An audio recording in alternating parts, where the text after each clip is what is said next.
Naku, eto na mga kababayan. Kumusta po kayo? Magandang umaga, magandang gabi, magandang hapon, magandang tanghali. Kung saan man po kayo ngayon. Ngayon po, meron po tayong panibagong update, meron tayong panibagong vlog na kung saan patungkol nga po ito, di umano, sa mga vloggers. Ayan, kung nakita nyo ha, posibleng makulong. So, kung nakita nyo po dyan yung mga vloggers, no? 11 o 11 ka-vloggers po yan na posibleng makulong. Oo. Posibleng makulong di umano dahil hindi sila sumipot no sa Quad Committee hearing na pinangunahan ni Governor or incoming Governor Congressman Dan Fernandez. So, dalawang beses na po nag-hearing ang Tri-Committee. Una, hindi sila sumipot. Pangalawa, hindi pa rin sila sumipot. So ngayon pong pangatlo, no, this coming Friday, kapag hindi na naman sumipot, itong mga vloggers na to na 11 or 11, vlogger ng mga DDS ito, ay pwede silang makulong or i-contempt or i-warrant, di umano. So ito po, pakinggan nyo mga kababayan. Nahaharap sa posibleng contempt at detention order ng Kamara ang 11 social media personalities at vloggers. Ito ay kung hindi pa rin sila haharap sa ikatlong pagdinig ng House Triple Committee na nakatakda sa Biyernes, March 21. Kabilang na rito ang dating Presidential Communications Office Chief Attorney Trixie Cruz Angeles. Nagsasagawa ng pagdinig ang TRICOM kaugnay ng lumalalang suliranin sa disinformation at fake news online.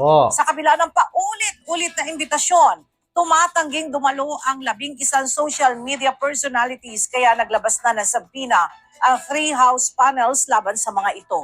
Una namang naghain ng petisyon sa Korte Suprema ang ilang social media personalities upang questionin kung naaayon ba sa saligang batas ang pagdinig ng House TRICOM. Nako mga kababayan, ayun naman po, no? Ay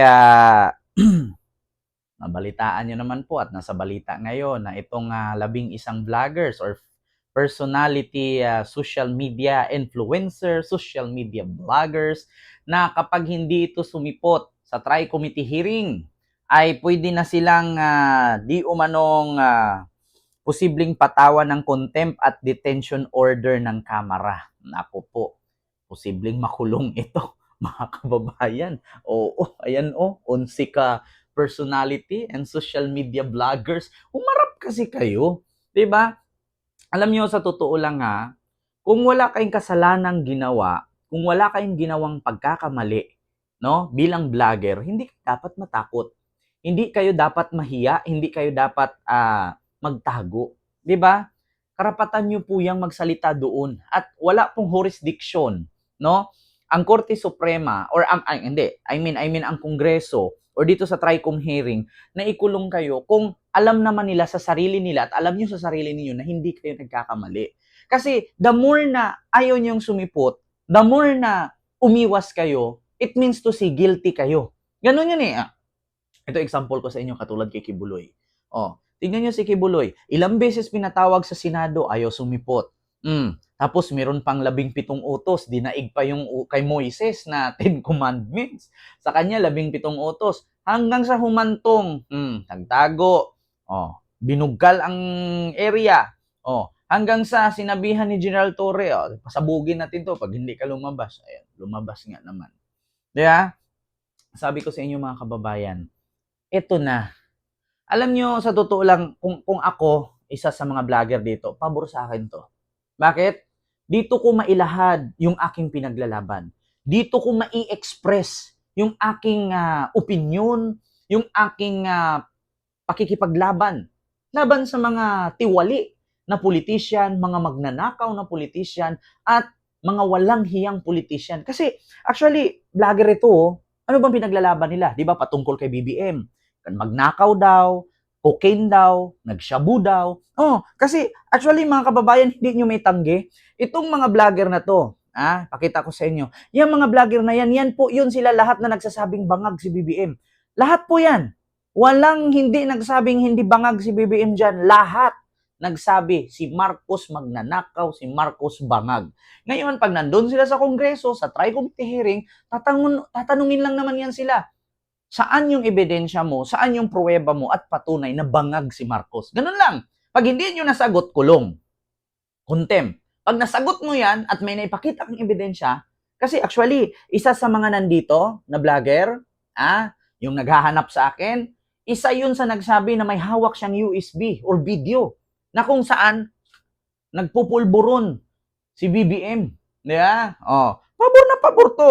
Yung sinisigaw-sigaw niyo dyan sa inyong mga social media platform, sa mga YouTube ninyo, sa Facebook ninyo, diba? Sa TikTok ninyo, dito nyo ilahad kasi buong mundo nakakapanood. Buong Pilipinas. Hindi lang yung pili ng mga subscribers ninyo. Ito, buong Pilipinas mapapakinggan yung hinaing ninyo at pinaglalaban ninyo. Siyempre, tatanungin ka, ikaw tarpulana, di ba ikaw yung nagsabi na inalok ka ni Lisa na mag-cocaine? At nakita mo pa daw na gumamit si Sandro, si Simon at si Vincent? Isa sa mga vlogger dito, yung naghahanap sa akin, yung pinahanap ako dito sa lugar namin, dito sa Mindanao, Davao del Norte. Isa sa nagpahanap sa akin to. Ngayon, isa din to sa nagsabi na may hawak siyang USB. Edi doon mo ilahad yung pinaglalaban ninyo. Doon nyo sabihin, pabor na pabor to sa inyo. Buong Pilipinas nanonood sa inyo. Mapakakamping, mapadidies at mapaloyalista. Nakapokus. Diba? Kasi buong Pilipinas manonood dito eh. Pabor na pabor to sa pinaglalaban ninyo. Ngayon, kung talagang totoo ang pinaglalaban ninyo, totoo na sinasabi ninyo na nagnakaw si Marcos, bangag si Marcos, nag-cocaine si Marcos, ito na yung time na i-play ninyo at ibigay niyo yung USB na hawak ninyo di umano. Kasi yun ang sabi, may hawak na USB.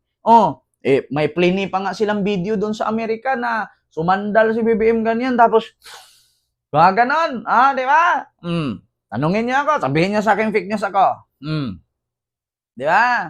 Nako, ulitin natin i-play, pakinggan niyo.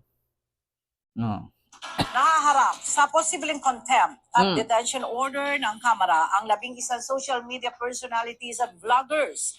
Ito ay kung hindi pa rin sila haharap sa ikatlong pagdinig ng House Triple Committee na nakatakda sa Biyernes, March 21. Kabilang narito ang dating Presidential Communications Office Chief Attorney Trixie Cruz Angeles. Nagsasagawa ng pagdinig ang TRICOM kaugnay ng lumalalang suliranin sa disinformation at fake news online. Sa kabila ng paulit-ulit na imbitasyon, tumatangging dumalo ang 11 social media personalities kaya naglabas na ng sabina ang 3 House panels laban sa mga ito. Una namang naghain ng petisyon sa Korte Suprema ang ilang social media personalities upang questionin kung naaayon ba sa saligang batas ang pagdinig ng House TRICOM. Nako, narinig nyo na mga kababayan. Di ba? Sabi ko nga sa inyo, kung talagang tama ang pinaglalaban ninyo sa pagtanggol ninyo kay Duterte, sinabi ninyo bangag si BBM, tapos meron pa nga isa dito na abogado nagsabi na minamanipula daw ni First Lady Lisa Marcos ang tawag dito Smartmatic. Kaya nanalo daw si BBM pagka-presidente. Doon, iharap ninyo. Kung nasa tama ang pinaglalaban ninyo, kasi mahirap yan patawag kayo doon, at least napakinggan ng taong bayan. Kung hindi man fake news ang sinasabi ninyo, at kung totoo man ang sinasabi ninyo, wala kayong dapat ikatakot. Pumunta kayo doon, ilahad ninyo lahat ng ebidensya ninyo, dalhin ninyo para mapakinggan ng taong bayan, buong Pilipinas ang pinaglalaban ninyo. Kasi hanggat hindi kayo humaharap, hanggat umiiwas kayo sa imbitasyon, mahuhulog na guilty kayo. Anong kinakatakot ninyo kung nasa tama kayo? Diba? So yun lang, mga kababayan, yung aking reaction. Wala naman akong binigkas sa pangalan na kung sino-sino. Ito, nag-react lang tayo sa balita. Na posible daw na mapapatawan ng contempt at detention order ng Kamara kapag hindi sumipot itong 11 vlogger na iniimbitahan at 2 beses na, pangatlong beses na siguro ngayong Biyernes, hindi pa rin sisipot itong mga ito. Alam ko, matitigas ang mga ulo dito. Nako, may mga search warrant ito, mga arrest warrant ito. Nako, mag-iyakan na naman to, tapos sasabihin na naman, dinigipit ni Marcos. Si Marcos na naman sisihin dito. So yun lang mga kababayan, Luzon, Visayas, and Republic of Mindanao Province, Digong ang Netherlands. Ayan. Thank you so much. See you next vlog. God first. Thank you.